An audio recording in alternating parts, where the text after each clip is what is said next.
We are honored to have with us today the Reverend Dr. Carol Carnes. She is a United Centers for Spiritual Living minister who has served several religious science communities, both in the United States and twice at Calgary, Canada. A native Californian, she has traveled the world as a member of the Association for Global New Thought, joining with world leaders including His Holiness the Dalai Lama in a series of synthesis dialogues.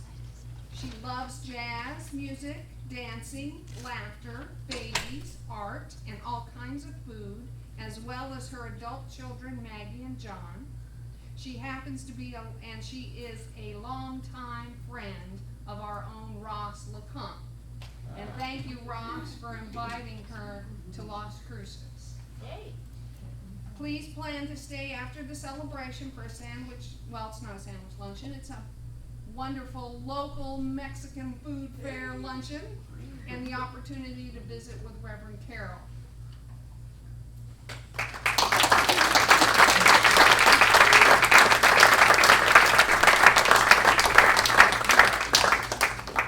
Good morning.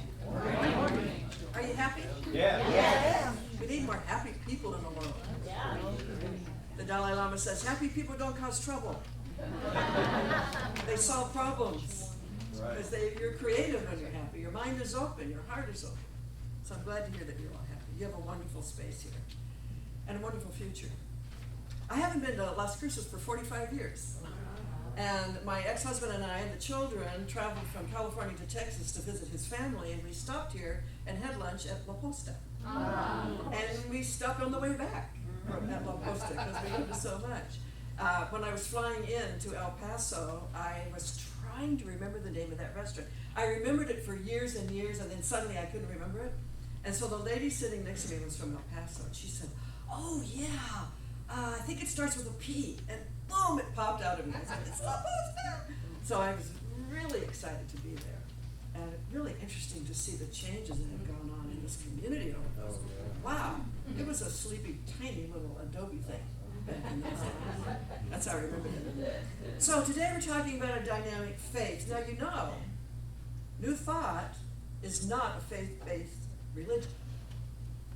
So what is the role of faith in our teaching? The basis and the foundation for this wonderful teaching that's generically known as New Thought is the power of awareness. The power of awareness that there is one something being all, and it is being us. And that through our own personal awareness we can tap into what it knows. In other words, there's a great field, a quantum field of possibility. And with our mind, we can tap into it and bring it through us, that which we desire to express. And that means anything. Because it is a neutral power. The kingdom has been given. It's already within. It is ours to use for our own personal lives. That is the true gift, is it not?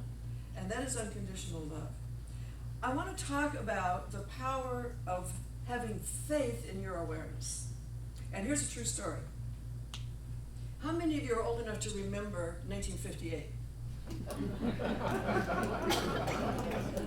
That was the first year of the Tchaikovsky International Piano Competition in Russia. And to everyone's amazement, a young American won it, Van Cliburn, remember? Tall, gangly, redheaded kid. But the young man who came in second was a Chinese boy named Lu Chi Kong. Now you'd have to be pretty gifted as well to come in second, and he was, and he had a brilliant career ahead of him. But then the Mao Zedong Cultural Revolution started, and like all the other intellectuals and the artists and the musicians, he was thrown into prison, where he was for 7 years. And that included almost starvation, and it included daily beatings in a cold, isolated cell with nobody.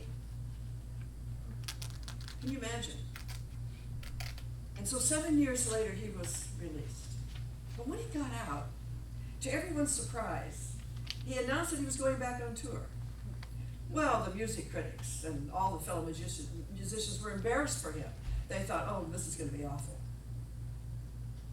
To their surprise, he was better than before. Not only that, he had added nuances to the music. He was interpreting it on a whole different level, and they couldn't believe it. And so when he was interviewed afterwards, they said, how could you possibly do that when you didn't practice for 7 years? And he said, I practice every day. I brought up every piece of music I knew, and I went through it over and over and over again. And my fingers played on the concrete floor of the cell. You see, he had faith in what was in him. He had faith in music. He had faith in his remembrance, his body memory. He had faith in the invisible. And it was an informed faith. Now, I can relate that very much to this teaching. It's about an informed faith. It's not about a blind faith. You know, music is invisible. I always love to talk to musicians about this because it does not exist in form until some individual brings it through them, right? I want you to hang on to that. That's an image of how God works through us. It's there. It's possibility. It's our field of imagination, which is why we have an imagination, is to tap into that and individualize it, to bring through that which has never been before, perhaps. Something unique to us, our way of being in the world. So there was a time in some of our lives when we were expected to believe in and have faith in an invisible presence called God. And it was presented to us that this was a separate being from us, male, and was somewhere up there. And was watching everything we did, right? Making judgments.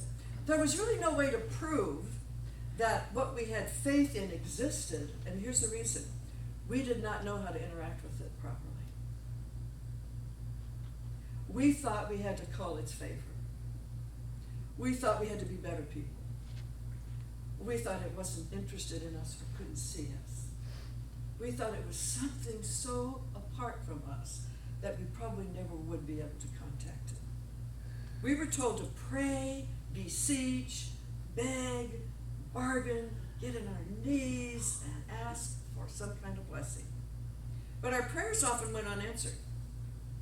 Our faith was misplaced because we had placed it in something apart from us.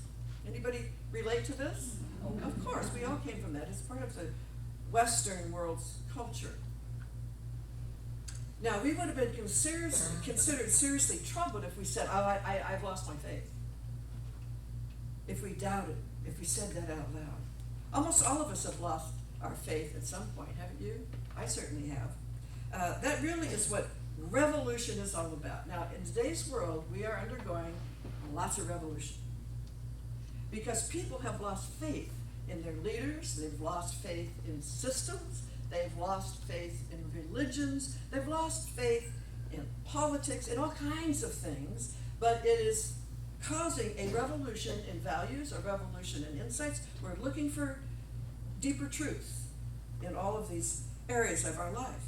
So we lose faith in all those things, but losing faith in the old-time God is a spiritual revolution.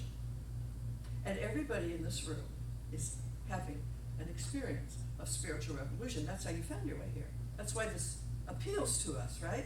Because it speaks of something more real.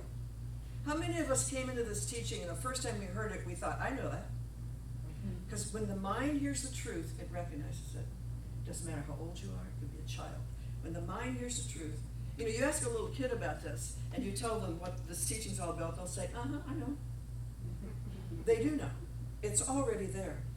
So I know what it's like to lose that faith, and when we're faced with the real atrocities of the world, the hunger and all the inequities, we cannot imagine that our faith in God will make it better. We cannot imagine that there's a God that would allow these things to take place, the stuff we see on the news today. An intelligent person would question, where is God? Where is that God they told me to believe in when all of this is going on? Why does it allow it to happen? And I imagine back in the early part of America's history, the slaves of Southern America asked, where is that God? I imagine the Jews in the Holocaust asked, where is God? I imagine the mothers in Rwanda asked that question when their little boys were ripped away from them and guns put in their hand and set off to fight a war at age 8, 9, and 10. Where is God in all this? I imagine people ask that question when they're faced with a deadly illness, when they're faced with financial sudden setback, when the stock market crashed and people lost, where's my God that I believed in?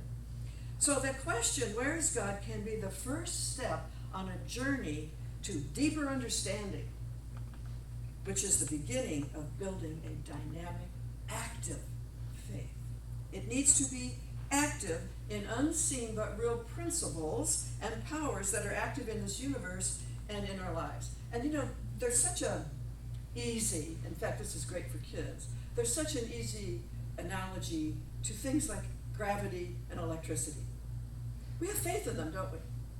We know they're always going to work for us as long as we interact with them correctly, right? If you jump up a building, gravity's going to have its way with you, right? So, and the same thing with electricity. It doesn't require anything of us. We don't even have to be particularly loving or kind to make it work. It's neutral. It's a neutral power. It's hard for people to grasp or want to accept that what we call God is the same way. Because the way it is a presence, but the way it functions as law is neutral.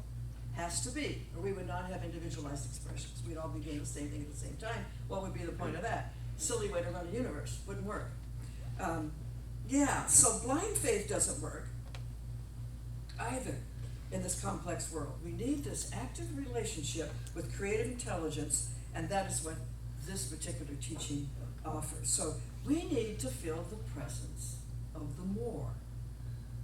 One of the synthesis dialogues that Jennifer mentioned was in Italy. And one of the people there was Brother David Stendhal-Rast, who I admire greatly. He's a Christian mystic, monk. And he got up and he said, the monk's experience of God is very different from the church's theological construct of God. The monk experiences God as the more, but not the separate. You can relate to that. The more, but not the separate. So it is also the more of us. I want you to do something. I do this everywhere I go, every talk I ever do. I ask people to say this after me, just to try it out. You may not actually believe it yet, or maybe you do, but just try it out. I want you to say this. God is the rest of me, the best of me, the not yet expressed of me.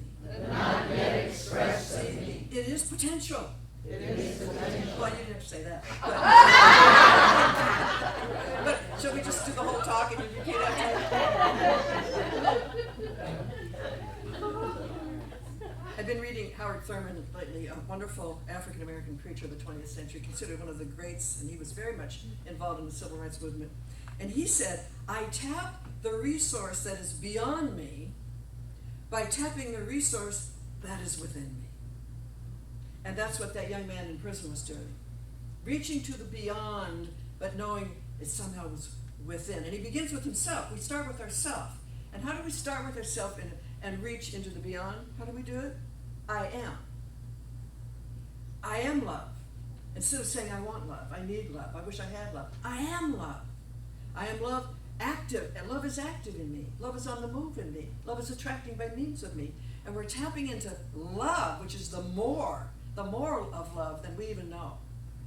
We have a very narrow vision of what love actually is. I mean, it serves our purposes to a point, but it's so much more. As is joy, as is peace, as is abundance and supply, so much more. So, spirit, with a capital S, is the power that makes all things new. I believe that came from the teachings of the master teacher, Jesus. It is the power that makes all things new. It doesn't fix stuff. It doesn't heal stuff. It makes all things new. Brand new expression. When there's what we call a spiritual healing, isn't God fixing anything? It doesn't know how to do that because it doesn't know there's anything wrong with us. It responds by corresponding to the image we hold in mind, and it makes it new. There's a wonderful book I was talking to the women's circle this morning about. It's an old book. It's called Recovering the Soul by Dr. Larry Dossey, who is a very famous internist, a very well-respected physician who became a metaphysician because there were so many spiritual healings in his practice and he could not explain them. And he said, this is not rare. This is widespread and they don't want you to know it. that he wrote a whole book about cases, and one of them was Victorio, I forget his last name right now, but this is an actual person who I saw on TV 30 years later. He had a sarcoma, cancerous sarcoma of the hip, and his entire hip was eaten away. So he was strapped to a board and couldn't sit up, couldn't walk, anything. But he had never been treated, because by the time he got to a doctor, they said, "We can't do anything for you." And the reason he's famous is because the Catholic Church heard about what happened and wanted to make a saint out of him, because he'd never been medically treated. And he went to Lourdes, and he grew back his hip. He grew, did you hear what I said? Yeah. He grew back his hip. A spiritual healing, which means we can't explain it in the physical terms that we have available to us as yet. But the whole book is about many, many cases like that we would call miracles. They're not. They're spiritual healings. They happen through the field of awareness. So this spirit that makes all things new is trying to come through humanity right now to make all things new. That's why we're in unrest. That's why so many things are falling apart. You know what I always say, the shadow is up, because there's so many aware people on the planet now. So many people that are resonating with this kind of thinking, that are taking responsibility for their lives, that are meditating. There's hundreds of thousands of us who've been meditating for years and years and years. We've made a big difference. We've affected the subjective field of consciousness, and it stirs things up. So when you start affirming a greater truth, that which is not like it will surface. It gets revealed to be healed. And when you know that about what's going on in your life, it's not so scary. You get a diagnosis, you say, well, thank God it's here. It's revealed to get healed. It's no longer suppressed. It's no longer hidden. So when you watch the news nowadays, my friend Michael Beckwith says, all these headlines, they are prayer requests. They are spiritual mind treatment requests. They are cries for help, because we innately know better. So we want an end to hunger and disease, don't we? Of course we do. But we have to be willing to give of our good and take care of our environment for that to happen. We have to participate in it. We want justice for all, but we have to be willing to stand up for it when we see injustice. We have to be willing to say no. We can't have that. You know, I have a little friend, I call him little because he's so young. He's a big man. His name is Nipun Mehta. And he has created what's called the Karma Cafe in San Francisco. And what he does is, they serve food. It's a restaurant. They don't charge anybody. What you do at the end of your meal is you give them whatever you got and pay for the next person. And so if someone comes who doesn't have a home, doesn't have a job, and maybe he has a dime or two, they just treat him with complete respect. They feed him the whole meal, and they take his 20 cents. And then the next person may give them a $100 bill. And it's all about giving back to alleviate hunger. That's their whole quest. It's a very creative way to do it, isn't it? It's a very smart way to do it. So he's participating in that which he wants to see happen, and we all have to do that. We have to, we demand peace in ourselves. We try to be more peaceful, but we have to take responsibility for the world we're living in now. And students always have a problem with this. I have a problem with it, because it's natural to think, I didn't create the world the way it is. Well, consciousness did, and we're all participating in that. So what we want to do is make a declaration within ourselves that we're not willing to allow it to keep happening. We don't have to place blame. We don't even have to attribute to anything other than we are in a field of consciousness called life on planet Earth that allowed these things to happen through misunderstandings of the universe, misunderstandings about source, misunderstandings about power, where it is, and all of that stuff. So if we are willing, if we want it to go away, if we want violence to end, who doesn't? We want to participate in activities of nonviolence. We want to participate in activities that support candidates, if you will, politicians who are on that page, who understand what's happening in the human mind right now. We're trying to create heaven on earth, and we can do it. We have the power to do it. We have the whole universe backing us up. So in the 1800s, there were many thinkers who abhorred slavery. Everybody in the South wasn't like that, weren't bigots. Ralph Waldo Emerson was one such person. And he really put his career on the line. He spoke out against it. Time and time and time again, he stood up for it. And he berated the slave owners. And he said this about humanity: we are better than this. So I want to ask you today, if there's anything in your personal life, no matter what it is, can you look at it without judgment and just say, I'm better than this. I am better than this disease. I am greater than this disease. I am better than this financial setback. I am better than what looks like something that had happened to me years ago that I'm still carrying. I'm better than the resentment. I'm better than the anger. And if you're in a relationship and you're going through troubled waters, as they do, can you together say, we're better than this? No blame, no saying who did what. We're better than this, because we're tapping in to our real self. We're tapping in to our higher nature. So when we say we are better than this, it implies there's a truth to the more of us, the rest of us, the best of us, the not yet expressed of us, that it's true we are better than any experience we've ever had. I think in Science Mind you often hear that you are greater than your experience. Now, if we weren't, we would never heal from anything. We would never heal from a cut finger. But who we are is greater than the injury. Who we are is greater than the physical world. Who we are is greater than the experience we're having or have ever had. Now that doesn't mean your body might not be affected, but your soul is greater. It is not affected. I recently had a reunion with a family member that I was estranged from for 25 years. And it was really heartbreaking for me, but I soldiered on. That's what I do. I handled it, right? And then something happened where he made it known through my daughter that he wanted to see me. And I just burst into sobs. I didn't know I was holding all that grief. And so we met, and it was like nothing ever happened. And I was talking to a minister friend who was my teacher at one time about it, and he said, Carol, when the soul is involved, it knows nothing of the past. You don't even have to forgive people. If you're present now, coming from your whole self, there's nothing to forgive. There are no issues. You're just soul to soul recognizing each other, and it's a beautiful form of love. The interesting thing about that, as an aside, is that I'm teaching a practitioner course. And I was talking about this before this happened, about the estrangement from him. And then I realized, oh my gosh, I haven't used my spiritual technology for this. I haven't been treating about this. Spiritual mind treatment, you call it prayer here, I call it spiritual mind treatment. I haven't been using that amazing healing technique to address the issues that caused the split.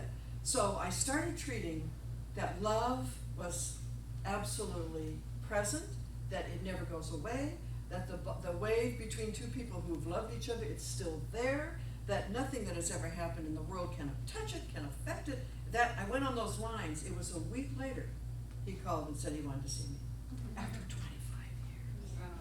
So that's the power of awareness. I have faith in that. I sometimes forget to use it, but I have faith in that, don't you? Yeah, that's what we're teaching here. In ancient Greece, Plotinus said, the beyond is within. So we all have some inner peace, but do we go visit it every day? You know, do we sit in the presence of our own peace that is the God-given aspect of being?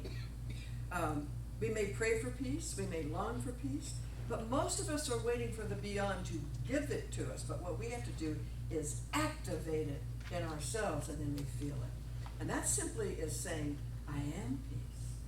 And sitting in those words, just sitting still and letting it feed us from within. So when we activate some semblance of peace, and maybe just a little stillness is better than too much activity. If we activate some semblance of peace in ourselves, we open the door to the rest of it.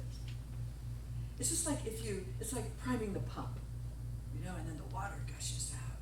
But we have to take those steps. I want to say something that's really important about this teaching that isn't often said out loud because it scares people. God doesn't intervene on our behalf. Doesn't have to. It has given us everything that we need to make all things new. It's flowing through us by means of us. So that's our dynamic faith, that which I desire exists in the more, in the beyond, which is a field of consciousness out of which I came and from which I can draw what it knows. Ever pulled a great idea out of thin air? It's the quantum field of all potentiality that we have a relationship with. I always say that we're in a conversation with the universe all the time. The personal and the universal. Look at the figure eight as the sign of infinity. The mobile strip that turns on itself. Yes?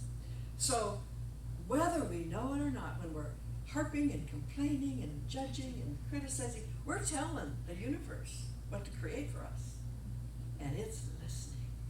Because it is the nature of life to respond to us. You know, recently I was talking to a class and I said, you know what, at this age, I'm going to be really honest with you. I don't know what God is. But I do know that in some interesting way, the universe is responsive to the individual mind. It responds by corresponding, and it gives us that which we fervently believe belongs with us by right of our awareness of I am. I am. Never I want, but I am. And you know, what we are, the title of my book is The Way In. We are the way in for spirit to have this experience in time and space. Otherwise, it would just be an amorphous, subjective blob, right? So, that was nice. But we individualize it.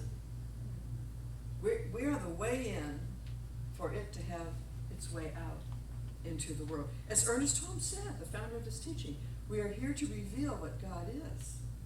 Love, joy, peace, power, pure intelligence, absolute love, creativity, supply. Those are the qualities of being that we call God, and we're here to reveal them, to individualize them, to make them personal, to have the experience of them ourselves. One of my friends who wrote a book called Give God a Good Time. And that's actually kind of true. That's what we're meant to do, is have a life worth living, that the infinite would love to share as our life. We're meant to have a great time while we're here. So this, as we activate this inner peace or love, or it's true of everything. It's true of love and joy and vitality and abundance. They're all invisible aspects of the more. But here's a maxim to remember. Spirit cannot increase what is not active in us. It can never give us more or less than we actually have active in ourselves. Actively believe, actively affirm, actively know. It cannot give us more than our self-identity will allow. The longer I'm in this teaching, which is now 40 years, I see it's all about self-identity. Who do I think I am? What are the roots of my being? What does that mean? Where do I come from? What do I have a right to expect?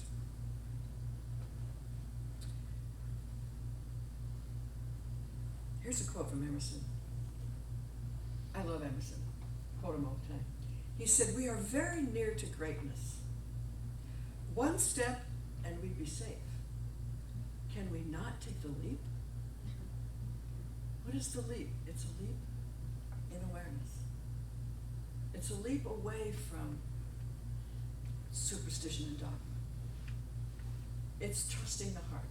It's trusting the soul. It's trusting the intuition. What the self knows. Take a leap of faith that who you are is here for a reason. Who you are has a right to have a wonderful life, a happy life, a healthy life, a joyful life, an abundant life.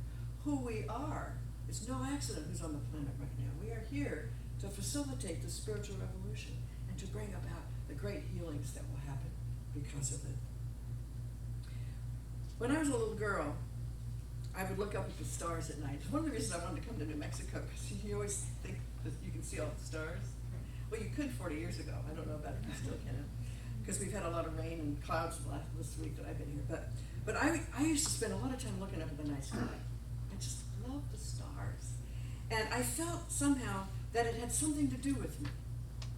You know, I would sometimes feel very small as I looked up at it, and other times I seemed to merge with it. I had this sense that somehow this had something to do with me. and not just something I was looking at, not just an objective reality, but that I was somehow in this, like a bubble would be in an ocean. So, as a child in those olden days, those delicious years of no TV and no cell phones and no tablets and no computers, we had hours and hours and hours of being with ourselves. I was talking to Sam this morning about it. I said, we're kind of the same age. I said, we used to leave the house at age 5 and 6, my sister and I, and we'd be gone all day. We'd go down the street lying in a vacant lot, building a fort, digging holes, digging up worms, watching ants. Then my mother would yell, "Dinner!" and we'd come back. Kids nowadays, my grandchildren didn't have that. Somehow the consciousness shifted. We're not safe. Guard against everything, and so kids don't necessarily have the same coping skills they need that they could have if they had more freedom. And that's why spiritual teaching is so important, because that unlocks that sense and unlocks the freedom within us. But we live in a kind of walking meditation. We were one with nature. Gosh, it was a wonderful time. I sometimes think the reason some of us survived our childhoods intact was because of that experience that we had at the same time the weirdness was going on at home. And there was some weirdness in my life, let me tell you. See, we had a non-institutionalized relationship with the beyond. And that's what we want to have. That's a spiritual life, non-institutionalized. Things can be organized so that people can gather and they can promote it and they can increase their effectiveness in the world. But when it gets institutionalized is where the trouble starts. When there are rules and regulations and you don't eat this and you can't have that. And we don't have any of that in this teaching, do we? I would not be in it if we did. This is a teaching that unlocks our freedom to be who we really are. So in today's world, getting to the beyond has to be worked into our schedule because most people are so busy. Even in a laid-back place like this, I bet you're all really busy. You have things to do, people to see, places to go, all the travel, everything that we do. Some of us are still working. Yeah, so we have to prepare ourselves to find that beyond. We have to schedule it in. It has to be an important part of our life. I always say, the human race is racing out of control. It needs stillness. It needs to stop running amok, and it needs to get into the beyond of itself. Einstein said, and you've heard this, we will never solve our problems with the same mind that created them. Well, the same mind that created them is a habit.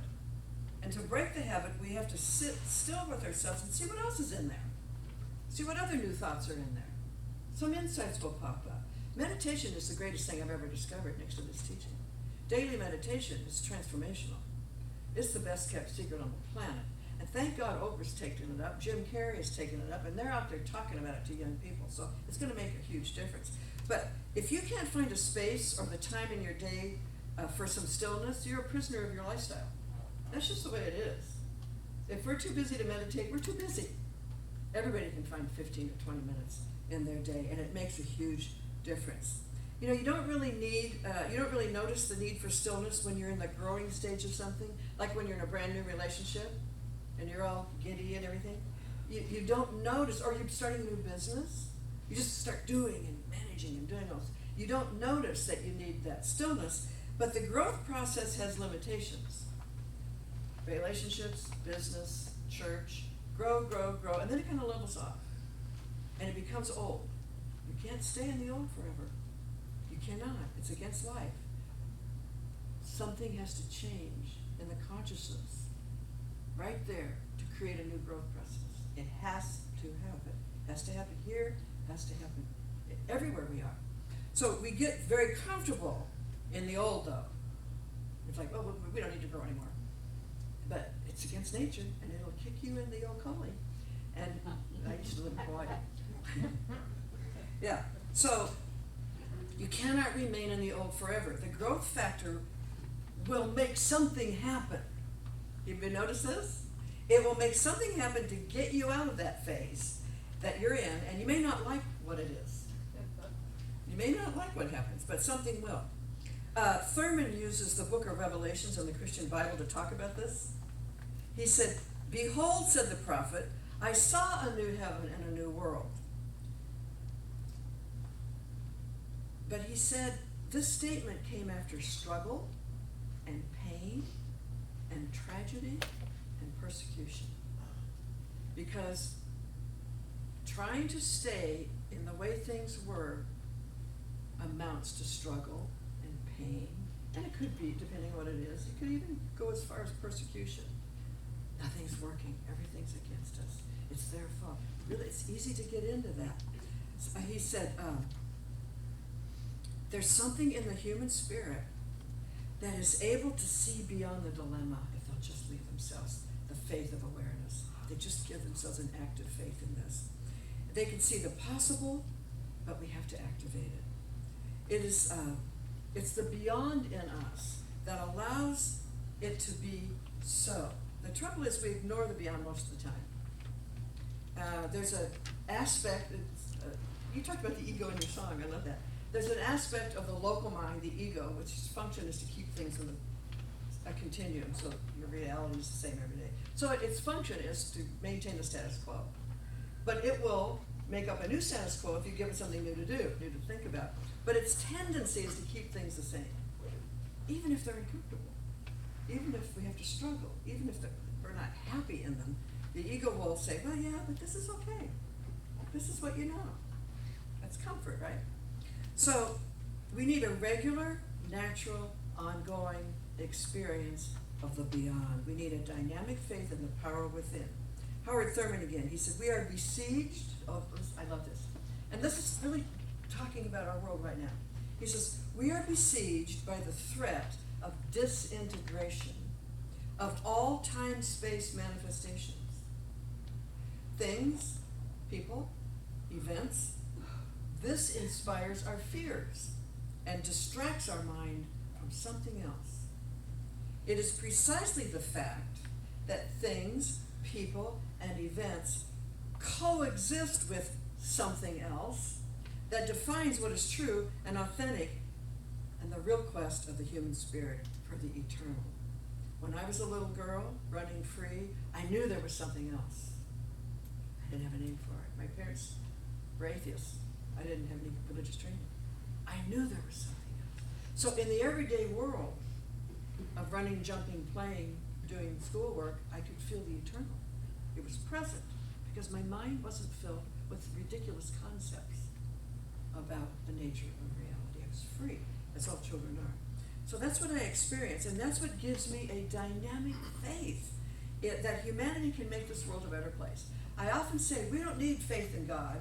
We need faith in ourselves, and we need faith in each other. We need to have faith in humanity, to believe we can make the changes necessary to create the heaven on earth that we really want. So we want to let our mind run free in silence and feel the connection to the beyond. So I invite you now to go within as we take that leap into that place of pure awareness. And it's right there. It's not hard to do. It's not hidden. It's right where our mind focuses. On the great I am that is being each one of us. There's only one life, there's only one power, there's only one presence, there's only one something that is the more of us, that is the beyond. There is nothing else. There is not a conflict, there are not two powers, there's one power. One mind, one life, one presence, one beingness being each one of us, being us right now. It is the I am particularizing as you, as me, as all life. And this one life, this one mind, this one power is pure love and absolute intelligence. There is nothing it cannot do, and it always responds to us at the highest level of our knowing. The most dominant thought, the prevalent belief. It says, yes, my beloved, I am well pleased.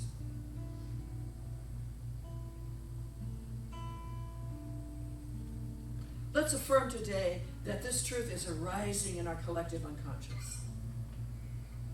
That by means of us, by means of all the saints and sages and teachers that have gone before, bringing this truth to the surface of the human mind, it is happening. Minds are awake. Lives are healed. Happiness prevails. This is not Pollyanna thinking, this is science. The one life that we call God is right here, right now, where we are. It is listening, as it were. It is responding right now to the very idea that we give it to work with. And so let's give it something to do. Let's give it something big. Let's give it something beyond what we've known before. Let's step out of our habits. Let's step out of the past. Let's step out what is comfortable and say, use me. Show me who I am.